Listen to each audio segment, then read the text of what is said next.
Endless ಎಂಟರ್ಟೈನ್ಮೆಂಟ್ಗೆ ಸ್ವಾಗತ. ಕಂತಿನಲ್ಲಿ ಕಥೆಗಳು ಬೈ TNR. ಇಂದಿನ ಕಥೆ ಶಂಭು ಶಂಕರ. ಮಧ್ಯ ವಯಸ್ಸು ದಾಟಿದ ಬ್ರಹ್ಮಚಾರಿ ಮಹೇಶ್ ಅವರು ರೂ. 300 ಕೋಟಿಗೂ ಅಧಿಕ ಮೌಲ್ಯದ ಆಸ್ತಿಯ ಒಡೆಯ. ಆ ಆಸ್ತಿಗೆ ಮಹೇಶ್ ಅವರ ಒಬ್ಬ ತಮ್ಮ ಹೆಸರು ಶಂಭು ಮತ್ತು ಒಬ್ಬ ಅಣ್ಣನ ಮಗ ಹೆಸರು ಶಂಕರ, ಇವರಿಬ್ಬರು ವಾರಸುದಾರರು. ಶಂಭು ಕ್ರಿಮಿನಲ್ ಹಿನ್ನೆಲೆಯುಳ್ಳವನು. ಯಾವುದೋ ಮೊಕದ್ದಮೆಯಲ್ಲಿ ಪೊಲೀಸರಿಗೆ ಬೇಕಾದವನಾಗಿ ದಶಕಕ್ಕೂ ಹೆಚ್ಚು ಕಾಲ ತಲೆಮರೆಸಿಕೊಂಡಿದ್ದವನು. ಶಂಭುವಿನ ಕಣ್ಮರೆಯಿಂದ ಇಡೀ ಆಸ್ತಿಗೆ ತಾನೊಬ್ಬನೇ ವಾರಸುದಾರನೆಂದು ತಿಳಿದಿದ್ದ ಶಂಕರನಿಗೆ ಶಂಭುವಿನ ಅಚಾನಕ್ ಆಗಮನದಿಂದ ತತ್ತರಿಸಿ ಹೋಗುವಂತಾಯಿತು. ಈ ಕಥೆಯಲ್ಲಿ ಅದೆಷ್ಟು ತಿರುವುಗಳಿವೆ ಎಂದು ಗುರುತಿಸಲು ಪ್ರಯತ್ನಿಸಿ. ಕಥೆ ಓದಿ, ಕೇಳಿ, ಆನಂದಿಸಿ. ಧನ್ಯವಾದಗಳು. ದೊಡ್ಡ ಕಾಂಪೌಂಡ್ನೊಳಗೆ ಹೆಚ್ಚು ಬೆಳಕು ಹರಿಯದ ಒಂದು ಮೂಲೆಯ ಮರದ ಕೆಳಗೆ ನಿಲ್ಲಿಸಿದ್ದ ಕೆಂಪು ಮಾರುತಿ ಕಾರಿನೆಡೆ ನಡೆದ ಸಣ್ಣ ವ್ಯಕ್ತಿ ಮುಂದಿನ ಬಾಗಿಲು ತೆಗೆದು ಒಳಗೆ ನುಗ್ಗಿ ಕುಳಿತು ಕಾರಿನ ಬಾಗಿಲು ಎಳೆದುಕೊಂಡ. ಕಾರಿನ ಗಾಜುಗಳೆಲ್ಲ ಮೇಲೆ ಏರಿದ್ದವು. ಒಳಗೆ ನಡೆಯುವ ಸಂಭಾಷಣೆ ಹೊರಗಿನ ಯಾರಿಗೂ ಕೇಳುವಂತಿರಲಿಲ್ಲ. ತನ್ನ ಕಾರಿನ ಕಡೆ ಬರಕೂಡದೆಂದು ಶಂಕರ ಮಾಣಿಗೆ ಮುಂಚಿತವಾಗಿಯೇ ಸೂಚಿಸಿದ್ದಿರಬೇಕು. ಯಾರೂ ಆ ಕಾರಿನ ಬಳಿ ಸುಳಿಯುತ್ತಿರಲಿಲ್ಲ. ತನ್ನ ಕೆಲಸ ಬೇಗ ಮುಗಿಸಬೇಕೆಂದು ಆತುರ ಶಂಕರನಿಗೆ. ವ್ಯಕ್ತಿ ಒಳ ಬರುತ್ತಲೇ ಶಂಕರ ವ್ಯವಹಾರಕ್ಕಿಳಿದಿದ್ದ. ನೋಡು ಥಾಮಸ್, ನಿನಗೆ ಸುಮಾರು 2 ಲಕ್ಷ ರೂಪಾಯಿ ನನ್ನ ಚಿಕ್ಕಪ್ಪನಿಂದ, ಅಂದರೆ ಶಂಭುವಿನಿಂದ ಬರಬೇಕು. ಅವನಿಂದ ನೀನು 20 ರೂಪಾಯಿಗಳನ್ನೂ ವಸೂಲು ಮಾಡಲಾರೆ, ತಿಳಿಯಿತೇ? ಮಿಸ್ಟರ್, ನನ್ನ ಹಣ ವಸೂಲು ಮಾಡುವ ಬಗೆ ನನಗೆ ಗೊತ್ತಿದೆ. ನೀವು ನನ್ನನ್ನು ಕರೆಸಿದ ಉದ್ದೇಶವೇನು ಹೇಳಿ ಬೇಗ. ಏನೋ ಲಾಭವೆಂದದ್ದಕ್ಕೆ ಬಂದೆ. ಆಗಲಿ ಥಾಮಸ್, ಹಣ ವಸೂಲಿಯ ನಿನ್ನ ಸಾಮರ್ಥ್ಯಕ್ಕೆ ನಾನೊಂದು ಪರೀಕ್ಷೆ ಇಡುತ್ತೇನೆ. ಅದಕ್ಕೆ ಬಹುಮಾನವನ್ನೂ ಕೊಡುತ್ತೇನೆ. ಇಂದಿನಿಂದ 2 ತಿಂಗಳೊಳಗೆ ನೀನು ಶಂಭುವಿನಿಂದ 2 ಲಕ್ಷ ವಸೂಲಿ ಮಾಡಿದರೆ ನಾನು ನಿನಗೆ 25,000 ರೂಪಾಯಿ ಬಹುಮಾನ ಕೊಡುತ್ತೇನೆ. 1 ತಿಂಗಳಲ್ಲಿ ವಸೂಲಿ ಮಾಡಿದರೆ ಬಹುಮಾನದ ಮೊತ್ತ 50,000. 15 ದಿನಗಳಲ್ಲಿ ವಸೂಲಿ ಮಾಡಿದರೆ ಬಹುಮಾನದ ಮೊತ್ತ 1 ಲಕ್ಷ. ಎಲ್ಲ ನಗದು. ನಿನ್ನ ಹಣ ನೀನು ವಸೂಲಿ ಮಾಡಲು ನಾನು ಇಷ್ಟು ಬಹುಮಾನ ಕೊಡಲು ಒಪ್ಪಿದ್ದೇನೆ. ಇದು ಆಕರ್ಷಣೀಯವಾಗಿದೆಯಲ್ಲವೇ? ಥಾಮಸ್ಗೆ ಹುಚ್ಚು ಹಿಡಿದಂತೆನಿಸುತ್ತದೆ. ಅಥವಾ ಹುಚ್ಚು ಹಿಡಿದಿರುವುದು ಈ ಹುಡುಗನಿಗೋ? ನನ್ನ ಹಣ ವಸೂಲಿ ಮಾಡಲು ಈ ಹುಡುಗ 1 ಲಕ್ಷವೇಕೆ ಕೊಡಬೇಕು?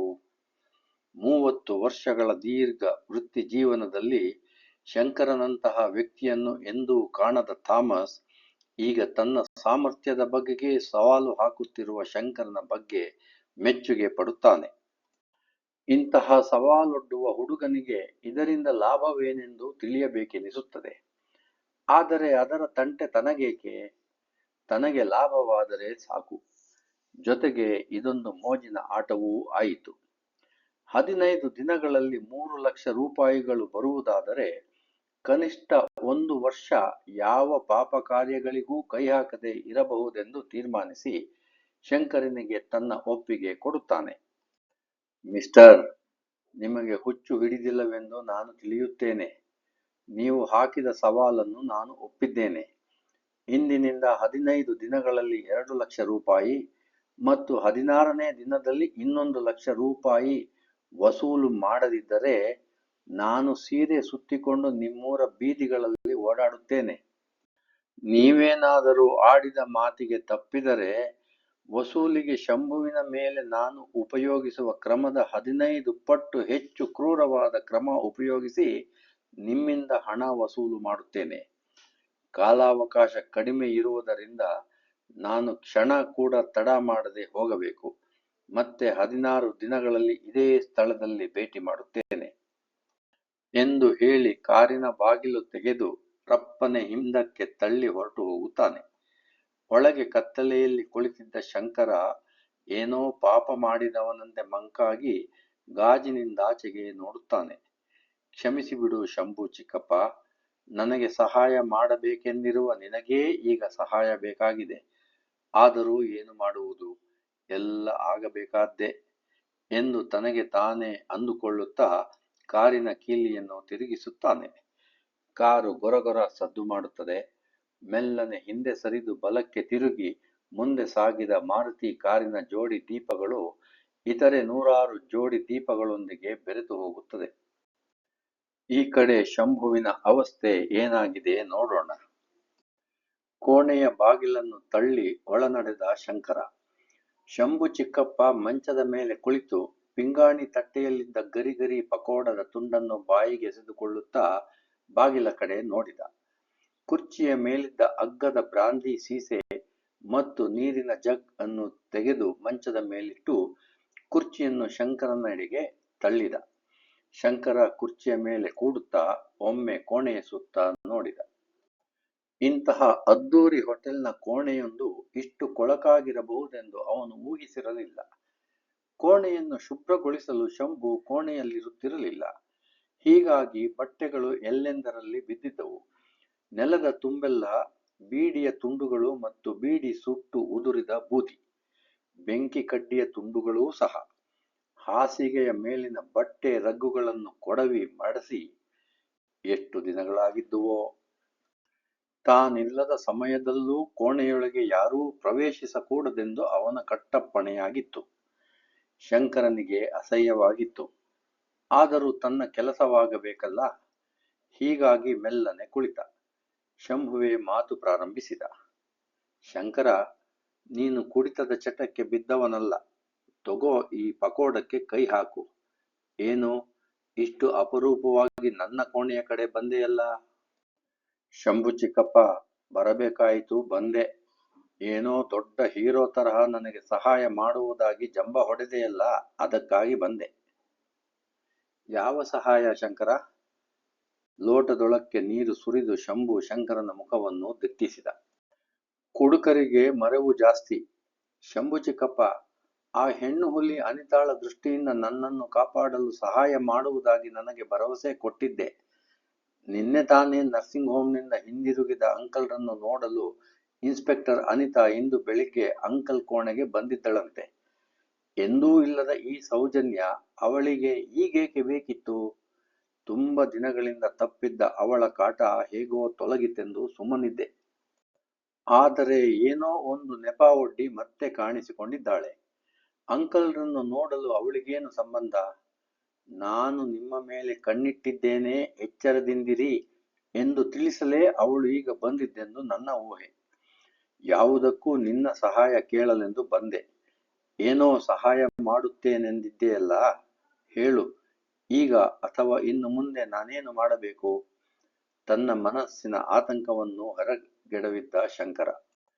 ಕೊನೆಯ ಗುಟುಕು ಮುಗಿಸಿ ಲೋಟವನ್ನು ಕೆಳಗಿಡುತ್ತಾ ಶಂಭು ಚಿಕ್ಕಪ್ಪ ಇನ್ನೊಂದು ಕೈಯಲ್ಲಿ ತನ್ನ ಮೂತಿ ಒರೆಸಿಕೊಂಡ. ಕುಡಿತದ ಅಮಲು ಇನ್ನೂ ನೆತ್ತಿಗೇರಿರಲಿಲ್ಲ. ಶಂಕರನ ಭುಜವನ್ನು ಹಿಡಿದು ಕೇಳಿದ್ದ.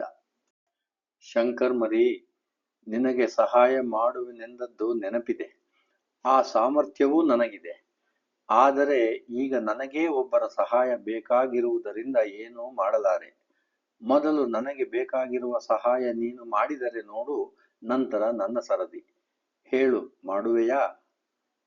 ಏನದು ಚಿಕ್ಕಪ್ಪ? ನಿನಗೆ ಸಹಾಯವೇ? ಹೌದು ಮರಿ. ನನಗೆ ಇನ್ನು 13 ದಿನಗಳಲ್ಲಿ 2 ಲಕ್ಷ ರೂಪಾಯಿ ಬೇಕು. 1 ರೂಪಾಯೂ ಕಡಿಮೆಯಾಗಬಾರದು, 1 ದಿನವೂ ತಡವಾಗಬಾರದು. ನಾನೇ ನಿನ್ನಲ್ಲಿಗೆ ಬರಬೇಕೆಂದಿದ್ದೆ. ದೊಡ್ಡ ಹೋಟೆಲೊಂದರ ಯಜಮಾನ. ಅಷ್ಟೂ ಮಾಡಲಾರೆಯಾ? ಅಂಗಲಾಚಿದ. ಥಾಮಸ್ ಬಹಳ ಪರಿಣಾಮಕಾರಿಯಾಗಿ ಕೆಲಸ ಮಾಡಿದ್ದಾನೆನಿಸಿತು. ಹಾಗೂ ತನ್ನ ಉಪಾಯವೂ ಫಲಿಸುತ್ತಿದೆ ಎನಿಸಿತು. ಹಣ ಖರ್ಚಾದರೂ ಪರವಾಗಿಲ್ಲವೆಂದು ಸಮಾಧಾನವಾಯಿತು. ಪಾಪ ಶಂಭು ಚಿಕ್ಕಪ್ಪ ಕಷ್ಟಕ್ಕೆ ಸಿಕ್ಕಿದ್ದಾನೆ. ಅದು ತನ್ನಿಂದಲೇ. ಅಯ್ಯೋ ಪಾಪವೆನಿಸಿತು. ತನಗೂ ಅದೇ ಬೇಕಾದ್ದರಿಂದ ತಾನು ಹೇಗೆ ಸಹಾಯ ಮಾಡಲು ಸಾಧ್ಯ? ಯೋಚಿಸಿದ ಶಂಕರ. ಶಂಭು ಚಿಕ್ಕಪ್ಪ, ನೀನು ತಪ್ಪು ತಿಳಿದಿದ್ದೀಯ. ನಾನು ಈ ಹೋಟೆಲ್ನ ಒಬ್ಬ ನೌಕರ ಅಷ್ಟೇ. ಅಂಕಲ್ ನನ್ನ ಕೆಲಸಕ್ಕೆ ಸಂಬಳ ಕೊಡುತ್ತಾರೆಯೇ ಹೊರತು ಇದರಲ್ಲಿ ಬರುವ ಲಾಭದ ಒಂದು ಕಿಲುಬು ಕಾಸೂ ನನಗೆ ಸಿಗಲು ಬಿಡುವುದಿಲ್ಲ. ಅಂಕಲ್ ದೃಷ್ಟಿ ತಪ್ಪಿಸಿ 1 ರೂಪಾಯೂ ಇಲ್ಲಿಂದ ತೆಗೆಯುವುದು ಸಾಧ್ಯವಿಲ್ಲ. ಚಿಕ್ಕಪ್ಪ, ನನ್ನ ಸಂಬಳದ ಉಳಿತಾಯವಾಗಿ ಬರೀ 18,000ವಿದೆ. ನಿನಗಾಗಿ ಕೊಡಬಲ್ಲೆ. ಅಷ್ಟಕ್ಕೂ ನಿನಗೆ ಅಷ್ಟು ಹಣ ಬೇಕೇ ಚಿಕ್ಕಪ್ಪ? ಒಬ್ಬ ಖಾಸಗಿ ಪತ್ತೇದಾರನಿಗೆ ತಗಲುವ ಪೂರ್ತ ಖರ್ಚಿನ ಮೇಲೆ 50,000 ಕೊಡಲು ಕ್ಷಣದಲ್ಲಿ ಒಪ್ಪಿದ್ದ. ಹಾಗೂ ಒಬ್ಬ ಕೊಲೆಗಡುಕನಿಗೆ ಸುಮ್ಮನೆ 1 ಲಕ್ಷ ಕೊಡಲು ಒಪ್ಪಿದ್ದ ಶಂಕರ ಒಂದು ಹಸಿ ಸುಳ್ಳು ಹೇಳಿದ್ದ. ಶಂಭುವಿಗಿದ್ದ ಒಂದು ನಂಬಿಕೆ ಈಗ ಸುಳ್ಳಾಗಿತ್ತು. ಶಂಕರನಿಂದ ಯಾವ ಸಹಾಯವೂ ಸಿಗುವಂತಿರಲಿಲ್ಲ. ಶಂಭುವಿಗೆ ಎಷ್ಟು ಕುಡಿದರೂ ಅಮಲು ಏರುತ್ತಿರಲಿಲ್ಲ. ಹಣದ ಅವಶ್ಯಕತೆ ಅವನ ಮನಸ್ಸನ್ನು ಅಷ್ಟು ಬಲವಾಗಿ ಹಿಡಿದಿತ್ತು. ಹೇಗಾದರೂ ಮಾಡಿ ಹಣ ತರಬೇಕು. ತನ್ನ ಪರಿಸ್ಥಿತಿಗೆ ಅಳುವೇ ಬಂದಂತಾಗಿತ್ತು. ತನ್ನ ಭಯವನ್ನು ಮುಚ್ಚಿಡಲಾರದೆ ನುಡಿದಿದ್ದ, ಶಂಕರ್ ಮರಿ, ಇನ್ನು 13 ದಿನಗಳಲ್ಲಿ 2 ಲಕ್ಷ ಅಥವಾ ನನ್ನ ಜೀವ, ಎರಡರಲ್ಲೊಂದನ್ನು ನಾನು ಕೊಡಲೇಬೇಕು. ಬೇರೆ ದಾರಿಯಿಲ್ಲ. ಇದೀಗಷ್ಟೇ 40 ತುಂಬಿದ ನಾನು ಬರೀ 2 ಲಕ್ಷಕ್ಕೆ ನನ್ನ ಜೀವ ಕೊಡಲಾರೆ. ಹೇಗಾದರೂ ತರುವೆ. ಧ್ವನಿ ಕುಗ್ಗಿತ್ತು. ಶಂಕರನಿಗೆ ಇದರ ಹಿನ್ನೆಲೆ ಚೆನ್ನಾಗಿ ತಿಳಿದಿದ್ದರೂ ಏನೂ ತಿಳಿಯದವನಂತೆ ಶಂಭುವಿನ ಕೈ ಹಿಡಿದು ತನ್ನ ಆತಂಕ ತೋರಿಸಿದ್ದ. ಶಂಭು ಚಿಕ್ಕಪ್ಪ, ಏನಿದು ನೀನು ಹೇಳುತ್ತಿರುವುದು? ನಿನಗೆ ಜೀವ ಭಯವೇ? ಪೂರ್ತ ವಿವರವಾಗಿ ಹೇಳು ಚಿಕ್ಕಪ್ಪ. ಯಾರಾದರೂ ಹೆದರಿಸುತ್ತಿರುವರೇ? ಬ್ಲ್ಯಾಕ್ ಮೇಲ್ ಮಾಡುತ್ತಿರುವರೇ? ವಿವರವಾಗಿ ಹೇಳು. ಶಂಕರ, ಈಗ ಕಥೆ ಹೇಳಲು ಸಮಯವಾಗಲಿ ತಾಳ್ಮೆಯಾಗಲಿ ನನ್ನಲ್ಲಿಲ್ಲ. 13 ದಿನ 2 ಲಕ್ಷ ಅಷ್ಟೇ ಈಗ ನನ್ನ ಜೀವನದ ಗುರಿ. ಒಂದೇ ಒಂದು ಪ್ರಶ್ನೆಗೆ ನೇರವಾಗಿ ಉತ್ತರ ಹೇಳು. ಅಣ್ಣ ಶಂಕರನಿಂದ ಹಣ ಪಡೆಯುವುದು ಹೇಗೆ? ನನಗಾಗಿ ಕೊಟ್ಟಾನು. ಎಷ್ಟೋ ವರ್ಷಗಳಿಂದ ಅಣ್ಣನ ಬಳಿ ನೀನಿದ್ದೀಯೆ. ನಾನು ಮತ್ತೆ ಬಂದು ಕೆಲವೇ ದಿನಗಳಾಗಿವೆ. ಅಲ್ಲದೆ ಅಣ್ಣನ ಆರೋಗ್ಯ ನೋಡಿದರೆ ಅವರನ್ನು ಹಣ ಕೇಳಲು ಮನಸ್ಸಾಗದು. ನನಗೆ ಬೇರೆ ದಾರಿ ಸಿಗಲೇಬೇಕು. ಹೇಳು ಶಂಕರ, ನನಗೆ ಯಾವುದೋ ಒಂದು ದಾರಿ ತೋರಿಸು. ಶಂಭುವನ್ನು ಥಾಮಸ್ ಎಷ್ಟು ಹೆದರಿಸಿರಬಹುದೆಂದು ಊಹಿಸಿದ ಶಂಕರ. ಪುಣ್ಯಕ್ಕೆ ತಾನು ಅವನ ಕೈಯಲ್ಲಿ ಸಿಕ್ಕಿ ಹಾಕಿಕೊಳ್ಳದಿದ್ದರೆ ಸಾಕು. ಎಂತಹ ಅಪಾಯಕಾರಿ ವ್ಯಕ್ತಿ ಇರಬಹುದು ಆತ? ಅವನನ್ನು ಚೆನ್ನಾಗಿ ಬಲ್ಲ ಶಂಭುವೇ ಇಷ್ಟು ಹೆದರಿರಬೇಕಾದರೆ ಅವನೆಂಥ ಸಮರ್ಥನಿರಬೇಕು? ಬಲೆ. ಶಂಭು ಚಿಕ್ಕಪ್ಪ, ಎಷ್ಟು ವರ್ಷಗಳಾದರೂ ಅಂಕಲ್ರ ವ್ಯವಹಾರ ನನಗೆ ತಿಳಿಯಲು ಅವಕಾಶವೇ ಕೊಡಲಿಲ್ಲ ಅವರು. ಅವರ ಸಂಪೂರ್ಣ ವ್ಯವಹಾರವೆಲ್ಲ ಆಡಿಟರ್ ಮತ್ತು ಅಡ್ವೊಕೇಟ್ಗಳ ಬಳಿಯೇ ನಡೆಯುತ್ತದೆ. ಅವರನ್ನು ನಂಬುವಂತೆ ನನ್ನನ್ನಾಗಲಿ ನಿನ್ನನ್ನಾಗಲಿ ನಂಬುವುದಿಲ್ಲ. ಅವರಲ್ಲೂ ಒಬ್ಬರಿಗೆ ತಿಳಿದ ವಿಷಯ ಇನ್ನೊಬ್ಬರಿಗೆ ತಿಳಿದಿರುವುದಿಲ್ಲ. ಅಂಕಲ್ ತುಂಬಾ ಚಾಲೂಕಿನ ವ್ಯಕ್ತಿ. ಶಂಭುವಿಗೆ ನಿರಾಶೆಯಾಗಿತ್ತು.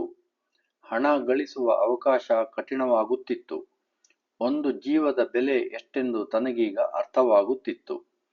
ಈಗ ಇಲ್ಲಿಂದ ಓಡಿ ಹೋಗಿ ಮತ್ತೊಮ್ಮೆ ತಲೆ ಮರೆಸಿಕೊಳ್ಳುವುದು ಒಂದು ದಾರಿ.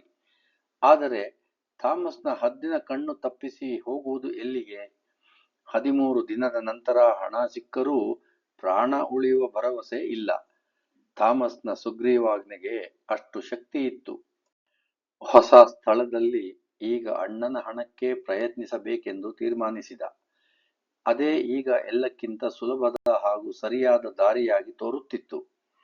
ಈ ದಾರಿಯಲ್ಲೇ ಪ್ರಯತ್ನಿಸಬೇಕೆಂದು ಶಂಕರನಿಂದ ಅಣ್ಣನ ಆಡಿಟರ್ ಹಾಗೂ ವಕೀಲರ ಹೆಸರು ವಿಳಾಸಗಳನ್ನು ಪಡೆದು ಕೊಳಕು ಹಾಸಿಗೆಯ ಮೇಲುರುಳಿ ಶಂಕರನಿಗೆ ಗುಡ್ ನೈಟ್ ಹೇಳಿದ.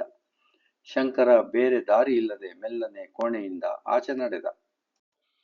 ಈ ಕಥಾ ಸರಣಿ ನಿಮಗೆ ಇಷ್ಟವಾದಲ್ಲಿ ದಯಮಾಡಿ ನಿಮ್ಮ ಬಂಧು ಮಿತ್ರರಿಗೆ ಈ ಕಥೆಗಳನ್ನು ರವಾನೆ ಮಾಡಿ ಹಾಗೂ ಈ ಚಾನಲ್ಗೆ ಸಬ್ಸ್ಕ್ರೈಬ್ ಮಾಡಿ ಎಂದು ಮನವಿ. ಧನ್ಯವಾದಗಳು.